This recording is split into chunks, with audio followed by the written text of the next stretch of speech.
Le 11 mars 2011, un séisme suivi d'un tsunami dévastait la centrale nucléaire de Fukushima Daiichi au Japon. 6 ans après la catastrophe, la situation est-elle stabilisée sur le site de la centrale? Rencontre avec Thierry Charles, directeur général adjoint chargé de la sûreté nucléaire à l'Institut de radioprotection et de sûreté nucléaire. Le site de la centrale est toujours contaminé. En pratique, il est clair que les conditions de travail sur le site sont des conditions qui ne sont pas faciles, puisqu'il faut impérativement que les opérateurs soient équipés de moyens de surveillance, d'équipements dédiés à la protection contre les rayonnements, et que chaque intervention qui va se faire dans les bâtiments soit une opération qui a été étudiée à l'avance pour définir les conditions de travail dans l'installation. Sachant que dans les bâtiments accidentés, lorsque les gens veulent se rapprocher de l'endroit où il y avait le cœur du réacteur, c'est clair que les personnes ne peuvent plus intervenir, ça ne peut être que des robots. Les actions qu'a menées TEPCO à la suite de l'accident ont eu pour objectif de limiter les rejets diffus qu'il y avait déjà par la voie aérienne. Vous vous rappelez, après l'accident, il y a eu des explosions. Enfin, durant l'accident, il y a eu des explosions, une contamination importante sur les bâtiments, et donc le vent, naturellement, entraînait des radioéléments. Donc TEPCO a pris des mesures justement pour limiter cet entraînement de radioéléments, déjà en démontant des éléments de bâtiments dégradés, en fixant la contamination sur les murs, sur les sols par des produits finalement collants, et ensuite a fait en sorte de maîtriser les transferts dans les eaux souterraines en mettant en place des barrages enterrés qui lui permettent de pomper l'eau dans la nappe, de la traiter avant de pouvoir la rejeter, bien sûr après accord de l'autorité de sûreté japonaise. En termes de rejet diffus, c'est bien maîtrisé, même si on ne peut pas écarter qu'il y ait de l'entraînement de radioactivité, ne serait-ce que par les eaux pluviales par exemple. En 2011, à Fukushima, 4 piscines de stockage de combustible usé étaient en activité. La situation de la piscine du réacteur numéro 4 était la plus critique, car le réacteur était à l'arrêt et tout son combustible venait d'y être transféré. TEPCO, l'opérateur de la centrale, envisage d'avoir vidé les 4 piscines aux alentours de 2020. Où en est-on aujourd'hui ? Vous vous rappelez qu'au tout début de l'accident de Fukushima, une des questions importantes notamment, c'était comment se comporteraient les piscines s'il y avait de nouveaux éléments sismiques qui pourraient conduire à une perte de l'eau qui est dans les piscines. Donc de ce point de vue-là, TEPCO a mené des actions importantes pour fiabiliser les systèmes de refroidissement en les dupliquant notamment, en les mettant à l'abri des inondations, et a commencé à mettre en œuvre les opérations de vidange des piscines de leur combustible usé. C'était l'enjeu majeur, et de ce point de vue-là, donc TEPCO a déjà vidé la piscine la plus sensible, qui était celle dans laquelle était placé le cœur du réacteur qui était à l'arrêt lors de l'accident. Sur les 6 réacteurs de la centrale, 3 étaient en activité le 11 mars 2011. Avec l'arrêt des circuits de refroidissement, les cœurs des réacteurs 1, 2 et 3 sont entrés en fusion. TEPCO envisage de commencer à intervenir sur ces cœurs à partir de 2021. Où en est-on aujourd'hui ? Donc 3 réacteurs sont concernés, puisque sur le site, lors de l'accident, il y avait 6 réacteurs, 2 étaient à l'arrêt, 1 était vide, puisque son cœur avait été déchargé, et il y en avait 3 qui fonctionnaient. Et donc c'est les 3 qui étaient en fonctionnement qui, du fait de la perte de refroidissement de leur cœur, ont abouti à une fusion du cœur avec présence d'un corium dans la partie enceinte de confinement en bas du bâtiment. Un cœur qui fond, qu'est-ce que c'est ? C'est en fait un mélange d'uranium, de fer, de zirconium qui vont fondre, couler dans le fond du bâtiment et finalement, dans le cas de Fukushima, se bloquer dans la paroi, dans le radier en béton qui est au fond du bâtiment. Donc ce corium qui a coulé au fond du bâtiment, avec le temps, s'est solidifié. En permanence, il est refroidi. TEPCO, chaque jour, envoie environ 100 mètres cubes d'eau dans les enceintes de confinement des réacteurs pour maintenir le système complètement noyé, ce qui permet à la fois de maintenir le refroidissement, le corium c'est comme du métal solidifié, et en même temps d'éviter le transfert de poussière. Puisque si vous aviez un système qui était asséché, vous auriez de la poussière avec des risques de transfert de poussière vers l'extérieur. Donc l'eau a un double avantage, elle permet de fixer les poussières et en même temps, elle maintient le corium complètement refroidi au fond de l'enceinte de confinement. Maintenant, l'enjeu, c'est pour ça que je dis que le site est stabilisé dans la mesure où le corium est bloqué dans son béton, là au fond de l'enceinte de confinement.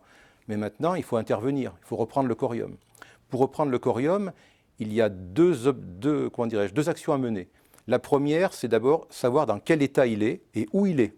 Donc c'est pour ça qu'actuellement, TEPCO utilise beaucoup de robots, les robots ayant pour objectif d'aller voir sur place dans quel état c'est, où est le corium, à quoi il ressemble finalement, pour pouvoir par la suite intervenir. Donc première action, investigation sur le terrain. Deuxième action, c'est de la recherche, puisque une situation comme celle survenue au Japon, il n'y en a pas eu par le passé, heureusement d'ailleurs, et donc TEPCO, pour pouvoir traiter la situation, a développé un institut de recherche qui a pour mission de définir les moyens d'intervention sur le corium pour le récupérer. Donc en pratique, quel est l'objectif? Ça va être de pouvoir intervenir à distance, puisque le corium est trop irradiant pour que les hommes et les femmes puissent intervenir. Donc intervenir à distance pour récupérer le corium et le mettre dans des emballages d'entreposage par la suite. De l'eau contaminée s'accumule depuis 6 ans sur le site de la centrale. Comment TEPCO fait-il face à ce problème? TEPCO actuellement en est à un entreposage d'environ 1 million de mètres cubes d'eau sur le site, qui lui sert partiellement bien sûr à faire le refroidissement en circuit fermé, et puis en même temps à entreposer le surplus d'eau qui provient de la nappe phréatique. Les grandes avancées dans le domaine ont été doubles. Premier point, vous vous rappelez, au tout début, ils ont agi dans l'urgence, il fallait mettre en place des réservoirs, et donc ils ont fait des réservoirs qui étaient boulonnés, vissés finalement sur des joints, et dans la durée, ça n'a pas été efficace, il y a eu des fuites. Donc tous ces réservoirs-là ont été remplacés par des réservoirs soudés. En gros, c'est des grosses citernes qui font 1000 mètres cubes, il y en a environ 1 millier sur le site, dit autrement. Donc ces gros réservoirs ont une meilleure qualité du point de vue de l'étanchéité, du confinement. Deuxième action, vous avez de l'eau fortement contaminée. L'objectif, c'est de la décontaminer pour que finalement, s'il va y avoir une fuite, ce soit moins pénalisant. Donc TEPCO, finalement, toute l'eau qu'il y avait sur leur site, ils ont mis en place des moyens de traitement qui ont permis d'épurer en grande partie ces eaux. Ce qui revient à dire que maintenant, la majeure partie de l'eau qui est entreposée sur le site, c'est de l'eau qui est très peu contaminée, qui contient essentiellement du tritium. Donc on voit bien que dans le temps, le volume d'eau supplémentaire à entreposer se réduit. Mais bien sûr, cette eau, elle s'accumule. 1 million de mètres cubes, c'est énorme finalement. Et quelle sera la solution? Il n'y en aura pas d'autre à terme que de pouvoir rejeter cette eau après décontamination, ce qui a déjà été entamé, comme vous avez vu. Et puis deuxième point, donc décontamination, et puis définition de conditions de rejet par les autorités. Ça veut dire des limites, ça veut dire des conditions pratiques de rejet, et ça veut dire également, ce qui se fait déjà, un contrôle indépendant de l'activité rejetée par un organisme tiers.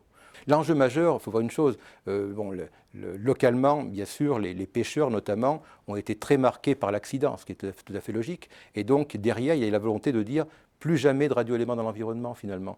Et donc les difficultés de TEPCO pour rejeter ces eaux proviennent de là, puisque avoir de l'eau qui n'a pas de radioéléments, c'est impossible. Il y en aura toujours un petit peu.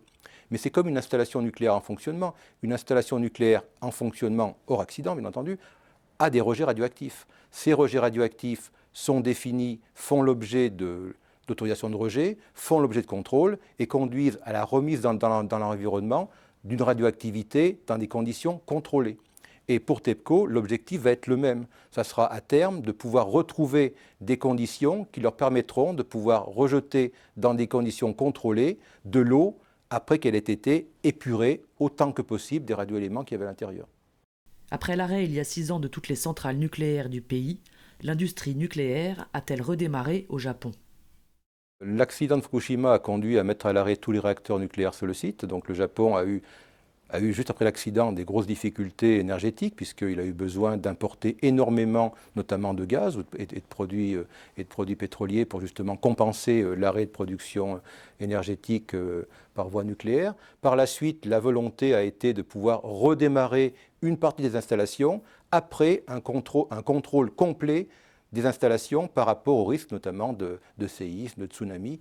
Et donc de ce point de vue-là, les actions ont été mises en place. Actuellement, il y a quelques réacteurs qui ont redémarré.